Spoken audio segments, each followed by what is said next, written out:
All right, welcome back. Episode 4. I would love to welcome and introduce you to my guest today, Lori Glazebrook, Somatic Geographer, educator, and facilitator. Also the founder of Rewilding the Nervous System. Lori maps how oppressive systems live in the body and how we stop unconsciously reenacting them.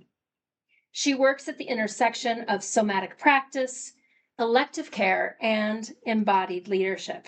Lori, welcome. Hi. I'm so glad you're able to be here in person with me today. You're my first in-person guest, so thank you for helping me set this up. And I'm so glad that we're local. I'm glad that we can connect with people all over the world, but this is going to be a really special episode where we're literally in each other's energy, we're in each other's space, and I'm already feeling how that is impacting how I'm showing up to interview you. So let's all pause and take a collective breath to arrive into this interview, this conversation, this opportunity to connect through the body.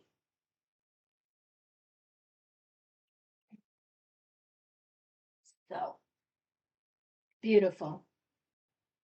As you know, Lori and everyone, this is a very quick 30-minute invitation to drop into the portal between knowing and becoming.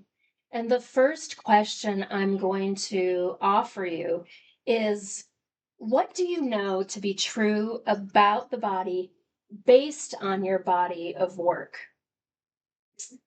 So, rewilding the nervous system is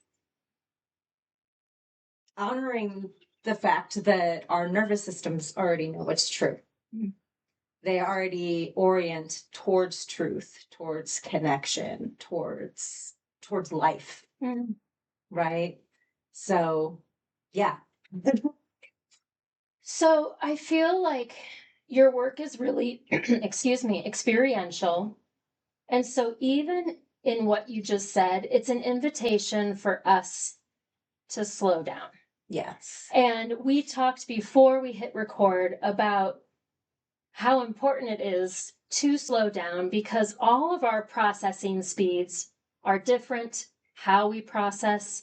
And so even something like a conversation or an interview can put pressure on those ways of processing. So even just that example, how do you within your body of work with that processing, needing to honor different ways of processing? Share a little bit about that. Yeah. So for myself, I am kind of a delayed processor when I'm going at the pace of culture, of society. And that definitely bleeds into my work when I work with people. My sessions are typically longer, like 90 minutes, to give not just, the personality that is in the room with me, but their nervous system a chance to attune to the environment, to me, to what they're going through in their lives. I also look at different ways that the nervous system communicates to us and to each other.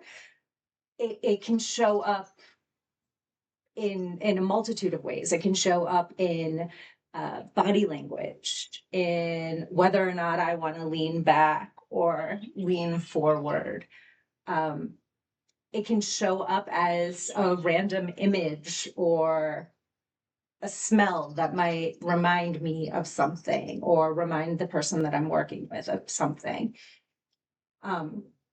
So it's when we're working somatically, it's not so much about the story. It's not so much about, all of the little details that happened, but rather what the body is picking up and learning how to communicate from that space. Beautiful.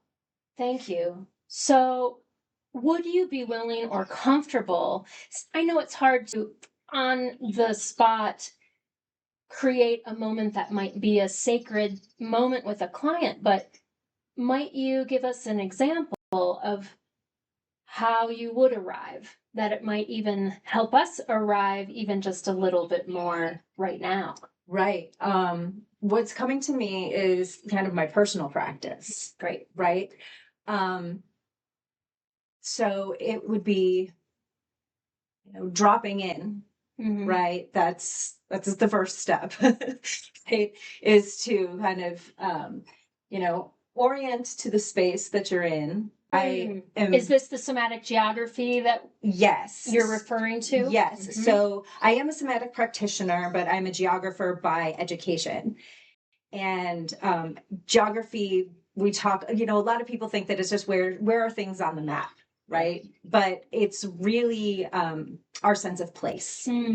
It's how we interact with our environment, within culture, within our relationship to everything that is. The reason why I start with orienting is because our body communicates to us through our senses and what we're taking in. So just by taking a look around the room, taking a look behind me, which that's actually extremely important. And it's something that, is kind of overlooked. We're very forward facing, yes, in our culture. But just by taking a look over my shoulder, it's sending a signal to my body, to my nervous system, that I'm safe. There's nothing back there. There's no saber-toothed tiger coming to get me. And as I'm doing that, I'm noticing in my body the sensations that are occurring. So I'm starting to feel like more kind of tingling and more warmth down into my pelvis, into where my body is meeting this chair, where my back is being supported by the back of the chair. Right. Yeah. I love this for all of us to really touch into this looking behind you, because what that immediately brought up for me is all the folks I know or have worked with who have to sit in the corner to see everything in front, to make sure nothing can come from behind, and how much that kind of orientation influences how a person moves through their life and in the world. So I love that you normalize that, even just in a session, that we get to remind ourselves that in this moment we are orienting in safety. Exactly. Beautiful. Yes. Yeah. So I'm curious, I know you're a facilitator and a teacher and all of these things. How was that for you to go through that? Did that help you come a little bit more into this conversation? I know you led it and I found myself landing in a new way. How was it for you? Oh, absolutely. It's, I kind of have a tendency to, because of that delayed processing, I have a tendency to want to kind of keep my awareness up here, to not miss anything, to be able to meet the moment, right, as it comes. And it's great. There's nothing wrong with it. However, it's only a little tiny piece of what I'm able to actually process. So by taking a look behind my shoulder, by orienting to the room, I do feel more presence in my lower body, in my belly, in my pelvis, in my just sense of being here where I am now. And I can hear you take that big deep inhale and exhale, that sigh. It's almost like a sigh of relief. And it does take some of the pressure off of that cognitive part of the brain that is necessary, but very overused in our culture. Yes, as you were sharing that, I was thinking of all of the, and this is a very overused label, but I'm still going to use it, but over-functioning, high-performing women who I know I have worked with in my career. It's such a huge invitation to give these women who are used to meeting the moment intellectually with their brilliance to also drop into the pelvis, to the room, and to feel and connect with even more power that exists there. Yes. Yeah. So thank you for inviting all of us to just land a little bit more into our geography. I love that. So we could hang out in this much longer to go deeper, but I do want to, from here, kind of lead you into, it may go like a completely different question, but I'm going to try to connect it. So this idea of change, I'll start with that. And I'm using the word threshold in these conversations, but so many women I talk with, meet with, have the fortunate opportunity to get to know, talk about really intense transitions that they're in. And so I'm referring to it as a threshold because I love this image of being in a threshold and am I in it? Am I crossing? Am I through it? And there are so many examples of that. And I want to normalize these moments of life for women. And so I don't know if there's a tie-in from everything we talked about already, but is there a threshold moment that you're currently in that you would be willing to share either from your professional life and identity or your personal life and identity to apply your work to it? Mm-hmm. Yeah, absolutely. I feel like I've been in a threshold for the last several years. Yes. Right. I, over the course of the last 3 years, have been going through like the menopause thresholds, which in and of itself is fairly intense. In my body, it is. And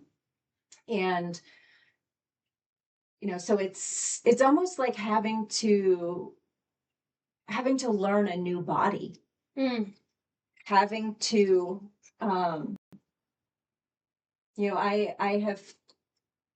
I have conditions that create chronic pain, and they've been with me for over a decade. And so it's like, you know how you go through a threshold and you pass it, and for some reason you kind of think that now you're like, you've done it. Check that off your list. It's behind. Right. Yeah, it's behind me. I'm past that, whatever. I think one of the biggest lessons that this current threshold has taught me is that we're constantly unfolding. We're constantly unraveling and becoming and all of that. And my practice has been essential in that. Like I mentioned the chronic pain when it first became like a companion. I used my practice to learn how to make space for it, to be with it. It's something that is progressive. It's not going to go away.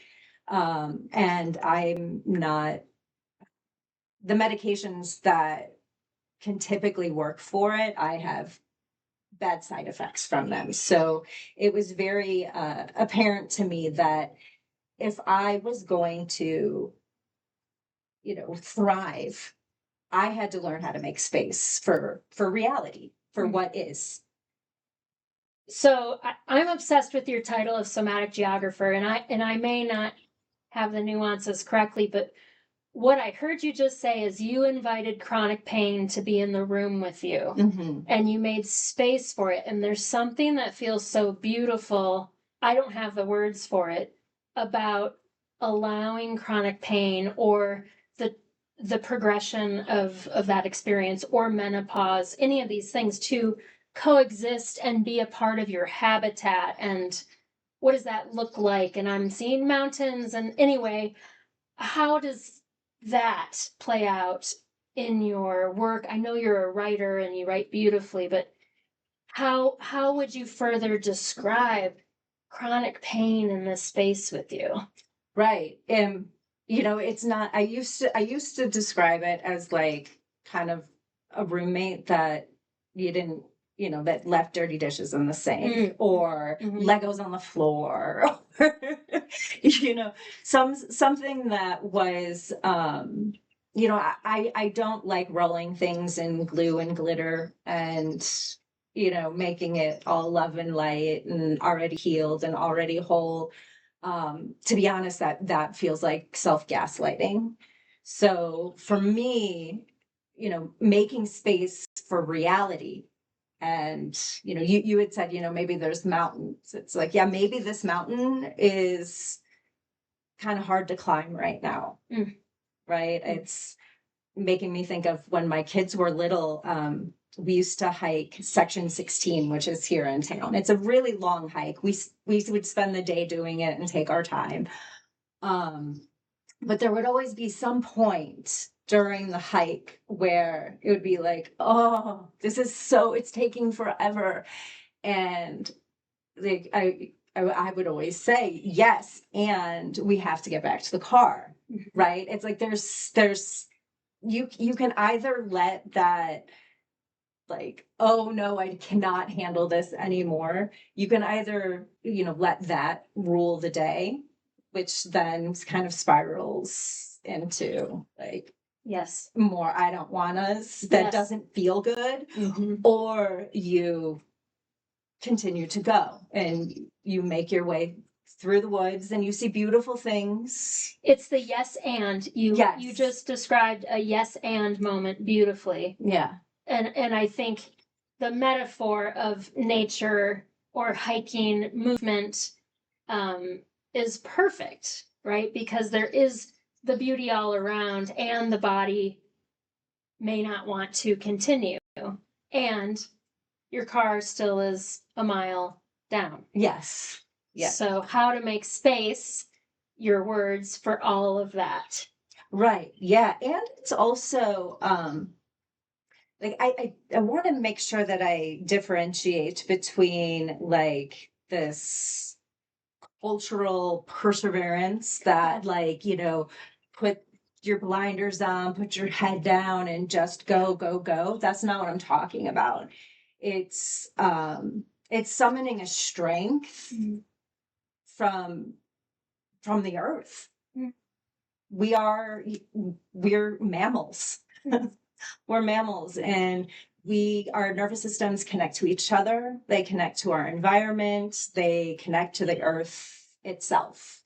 And that's where the energy comes from. It's opening to that and allowing for that to be the motivating source.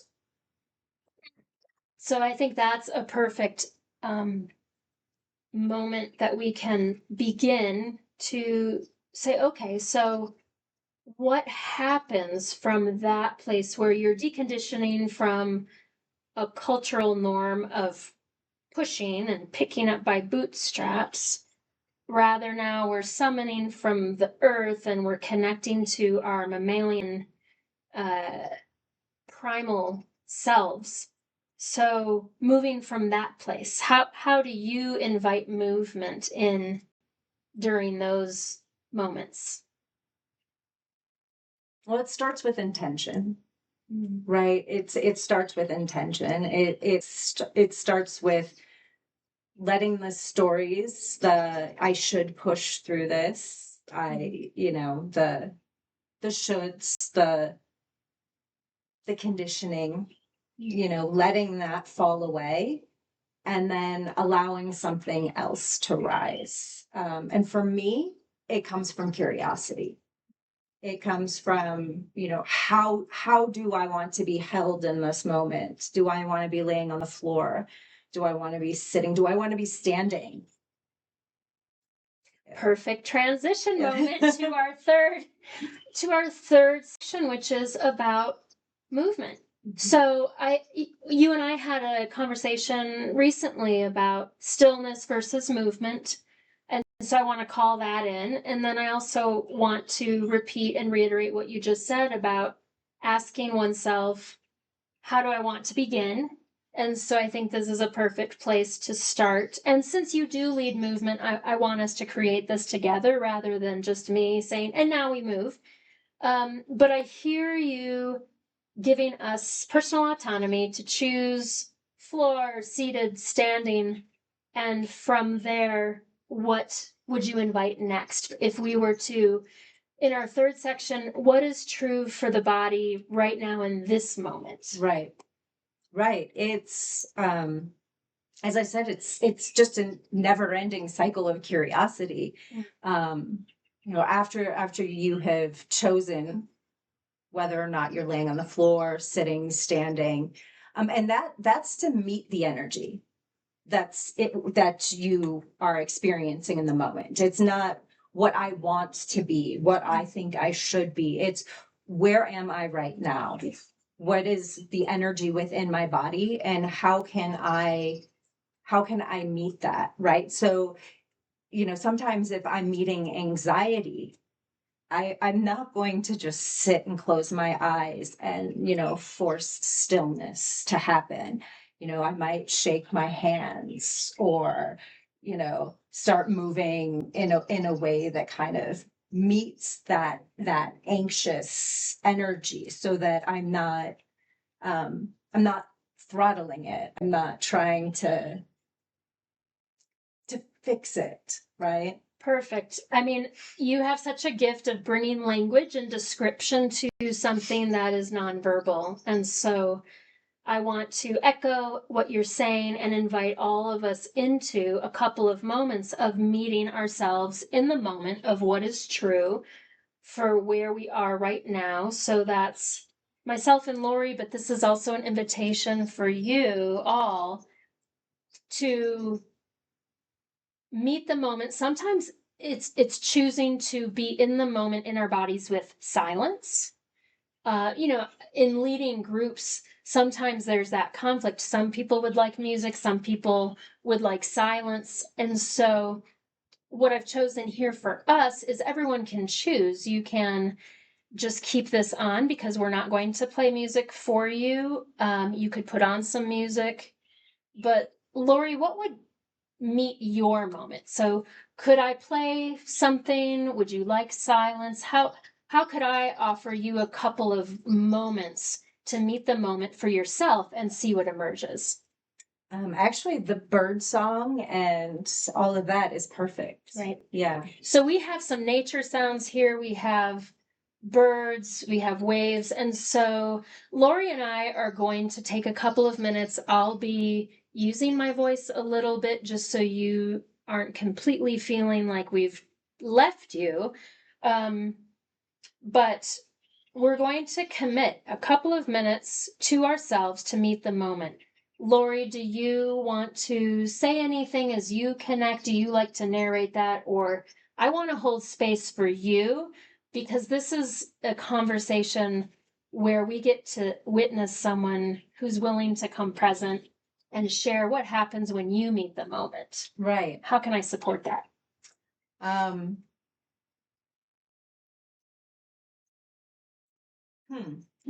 I think because you facilitate a lot of movement, I'm doing a lot of offering. But if I were just taking the reins myself, I would say, so Lori, from the ground, from your chair, from standing, decide if you'd like to keep your eyes open or closed. But we're all going to just take a collective pause and see how we can greet this moment and find that access point, whether it's shaking our hands or rocking side to side or lying still on our back. But how can we greet this moment for us? How can we hear the birds and the waves even just a little bit more?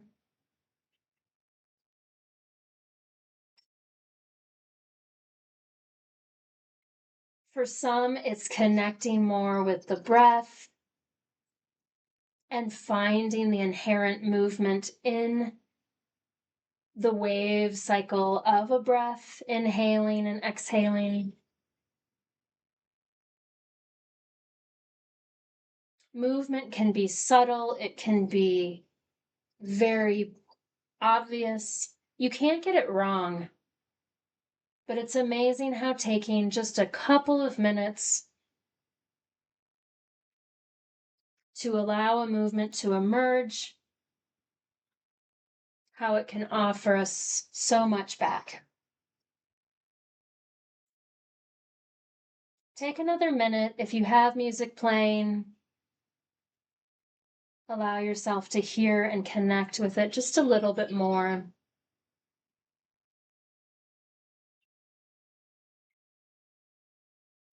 Maybe you're getting to receive Lori's words even more around place, where you are in this moment within your body, what's around your body.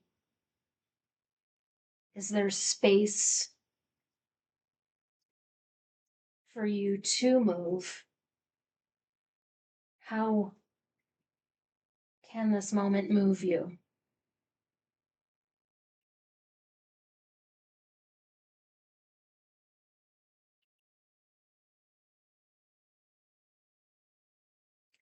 There's a phrase I've been using in this space of move into your becoming. We are eternally becoming.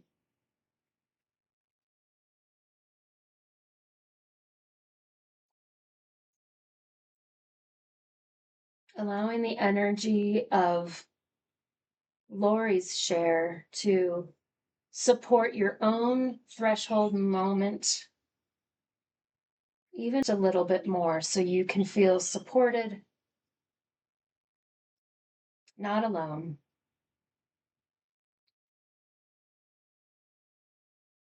Take another 30 seconds to see what else is there for you to express, receive, connect with.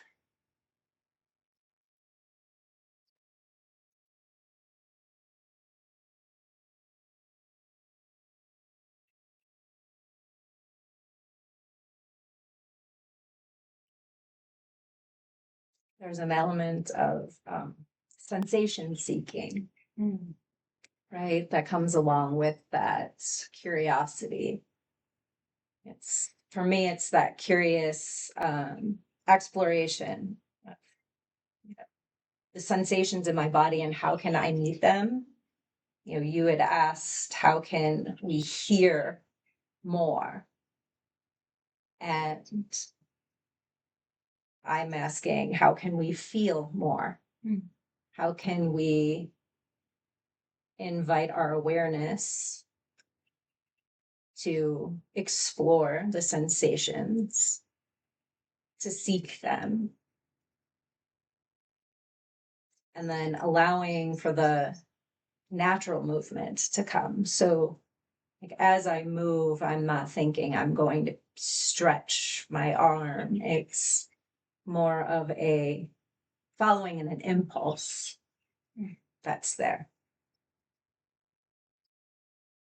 And from this place, Lori, is there anything else you want to add, express, request, to share what your body knows to be true in this moment before we transition to the end?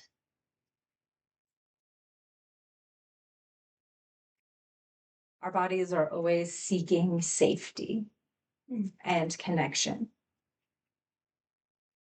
So allowing for that curiosity of what would make me feel safe, what will make me feel connected. I feel very safe and I feel very connected right now. So thank you for opening this space for that. I appreciate it. You're welcome. It is an honor. I do want to invite everyone, if you are wanting to be curious with Lori, I found myself wanting to join Lori in a movement she was doing of just gently touching the arms and giving them a little squeeze in the spirit of feeling safe. See if there's even just one more thing you can offer your body in this moment. And from this place, Lori, I want to thank you for diving deep very quickly and modeling your work so beautifully. Is there anything else you would like to share with us before we end for today, knowing that there will be ways that I will put within the show notes for people to connect with you? Is there any other message or moment you want to offer? Trust yourselves. Trust what comes up. Try not to shame it. Right? Many times, what we try to squash down, what we try to heal from or get away from, it's our bodies, our nervous systems, intelligence, giving us information about situations that we are in, about how we are experiencing our environment. It definitely, I find myself ending with you wanting to read more of your beautiful writings. I know you have Substack, and so we'll make sure people have access to that. I think it's a real unique gift to be able to bring language to a work that is so primal and of the body, like Rewilding the Nervous System. So thank you for the work that you are bringing to us to offer us an invitation to come home. Thank you so much. Thank you. And a collective breath. Thank you so much. Until next time.